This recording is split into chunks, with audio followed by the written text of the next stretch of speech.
All right, we'll start. Would you introduce yourself? Hi, I'm Joe Taylor. I'm a member of the Writers Block Party Group and a contributor to the Watershed Journal. You've been writing lots of little personal stories over the years and have a radio show and all that stuff.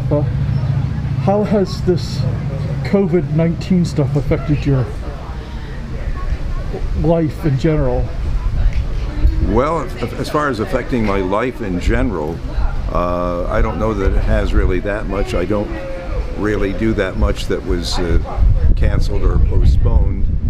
It was more the idea that I couldn't do other things. And after a while, there was a feeling of a bit of claustrophobia.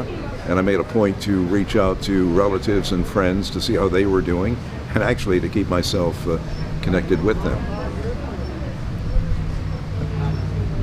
Are you still writing your stories during this period? Yeah, I am, and I did write initially. I wrote a couple of pieces as it was coming toward us, as it was starting to develop over in the Philadelphia area, and I did write two pieces about two individuals, fictitious individuals, experiencing the pandemic and the sequester on Easter Sunday.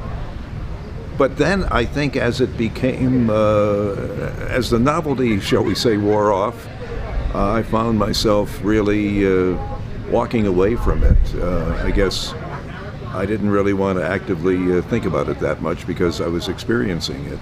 And there were a couple of people that I know from my youth who died.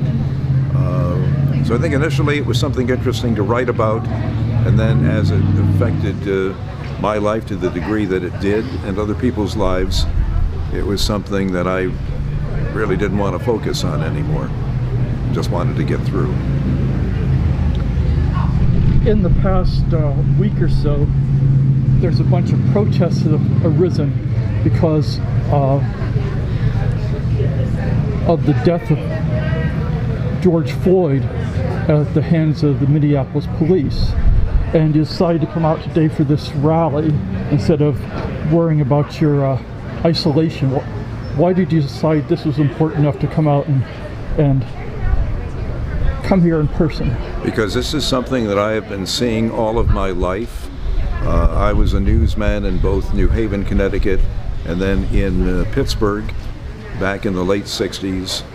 And I saw these demonstrations. I was hopeful at that time that we were turning the corner.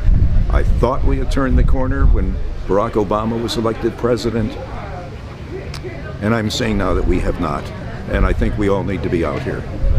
And I'm very gratified to see white people, and especially young people, out here and all over the country. Well, you experienced the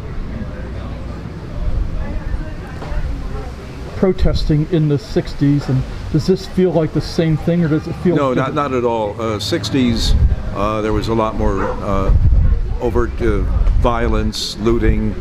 It certainly got out of hand, and there were no white faces involved with it. This is totally different. Do you think this is going to actually institute some change in our systems, or? I think it will to a degree, but ultimately the answer is changing what people feel in their hearts and how they are brought up as young people.